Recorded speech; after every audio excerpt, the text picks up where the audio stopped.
जय श्री श्याम मित्रों, मैं हूं आपका ज्योतिष मित्र पंडित हर्ष। एक बार फिर से आपका हमारे YouTube चैनल एस्ट्रो पंडित हर्ष शर्मा में स्वागत है।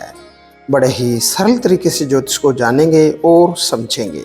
मित्रों, आज का हमारा चर्चा का विषय रहने वाला है राशि रत्न। अगर सकारात्मक प्रभाव पाना है तो जानिए कब धारण करने चाहिए हमें रत्न। जानेंगे इसी की संपूर्ण जानकारी, तो जुड़े रहिए हमारे इस YouTube वीडियो के साथ में अंत तक। आइए मित्रों, जानते हैं रत्नों की संपूर्ण जानकारी।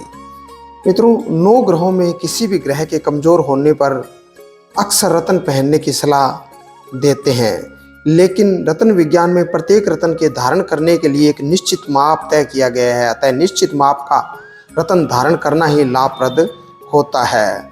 आइए जानिए रत्नों के सकारात्मक प्रभाव पाना है तो कब धारण करने चाहिए हमें रत्न। माणिक्य, सूर्य का रत्न, यह जितना बड़ा धारण किया जाए उतना ही उत्तम होता है। 3 रत्ती से कम वजन का माणिक्य धारण करना निष्क्रिय होता है तथा माणिक्य जड़े जाने वाले सोने की अंगूठी का वजन 5 रत्ती से कम नहीं होना चाहिए। माणिक्य का प्रभाव अंगूठी में जड़ाने के समय में 4 वर्षों तक रहता है। तदुपरांत उसका दूसरा माणिक्य जड़वाना चाहिए। मोती, जो कि चंद्रमा का रत्न है, अंगूठी में धारण करने के लिए 4 रत्ती का श्रेष्ठ मोती लेना चाहिए। इसके लिए अंगूठी भी सोने या चांदी की होनी चाहिए, अन्यथा धातु की कोई भी नहीं। अन्य धातु की अंगूठी होने से लाभ के बदले हानि होने लगती है। चांदी की अंगूठी का वजन भी 4 रत्ती से कम नहीं होना चाहिए। मूंगा, जो कि मंगल का रत्न है, कम से कम 8 रत्ती के मूंगे को कम से कम 6 रत्ती वाले वजन के सोने में अंगूठी में मढ़वाना चाहिए।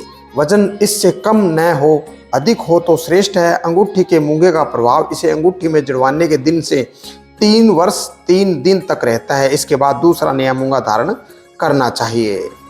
पन्ना, जो कि बुध का रत्न है, 3 रत्ती से छोटा पन्ना कम प्रभावशाली, 3 से 6 रत्ती का पन्ना मध्यम प्रभावशाली व 6 रत्ती से बड़ा पन्ना अधिक प्रभावशाली माना गया है। इसे भी सोने की अंगूठी में ही धारण करना चाहिए। इसका प्रभाव अंगूठी में जड़ाने के दिन से 3 वर्ष तक रहता है। इसके बाद दूसरा पन्ना धारण करना चाहिए।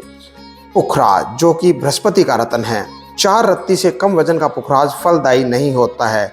इसे भी सोने या चांदी की अंगूठी में ही धारण करना चाहिए। अंगूठी धारण करने के दिन से पुखराज का प्रभाव 4 साल 3 माह और 18 दिन तक रहता है। तत्पश्चात दूसरा नया पुखराज धारण करना चाहिए। हीरा, जो कि शुक्र का रत्न है, 7 रत्ती या इससे भारी सोने की अंगूठी में 1 रत्ती से बड़ा हीरा जड़वाकर पहनने से प्रभावशाली होता है, अन्यथा नहीं। हीरा जितना ही बड़ा होगा उतना ही प्रभावशाली है। इसके लिए सोने की ही अंगूठी होनी चाहिए। हीरा धारण करने के दिन से 7 वर्षों तक प्रभावशाली रहता है, तत्पश्चात निष्क्रिय हो जाता है। इसके बाद दूसरा हीरा धारण करना चाहिए। नीलम, जो कि शनि का रत्न है, नीलम कम से कम 4 रत्ती वजन का या इससे अधिक श्रेष्ठ प्रभाव वाला होता है। नीलम को 5 धातु या लोहे की अंगूठी में धारण करना चाहिए। वैसे सोने की अंगूठी में भी धारण किया जा सकता है। नीलम धारण करने के दिन से 5 वर्षों तक प्रभावशाली रहता है। तत्पश्चात दूसरा श्रेष्ठ नीलम धारण करना चाहिए। गोमेद, जो कि राहु का रत्न है, 4 रत्ती से कम वजन का गोमेद तथा 4 रत्ती के कम वजन की अंगूठी में निष्क्रिय होता है। यह धारण करने के 3 से 3 वर्षों तक प्रभाव रहता है। तत्पश्चात दूसरा गोमेद धारण करना चाहिए।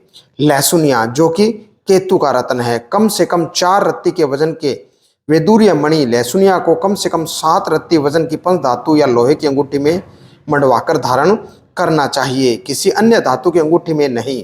किसी भी दशा में अंगूठी 7 रत्ती से कम व वैदूर्य 4 रत्ती से कम नहीं होना चाहिए। यह पहनने के दिन से 3 वर्षों तक प्रभावशाली रहता है। इसके बाद निष्क्रिय हो जाता है। तत्पश्चात दूसरा लहसुनिया धारण करना चाहिए। मित्रों, ये थी विशेष तरह की जानकारी रत्नों के बारे में। जैसा कि आज आपने जाना कौन सा रत्न कब और कितने दिन तक धारण करना चाहिए। इसी तरह की और अन्य जानकारी जानने के लिए जुड़े रहिए हमारे इस चैनल के साथ में। हमारे इस चैनल पर ज्योतिष को बड़े ही सरल भाषा में बताया और समझाया जाता है। आज के लिए बस इतना ही मित्रों। जय श्री श्याम।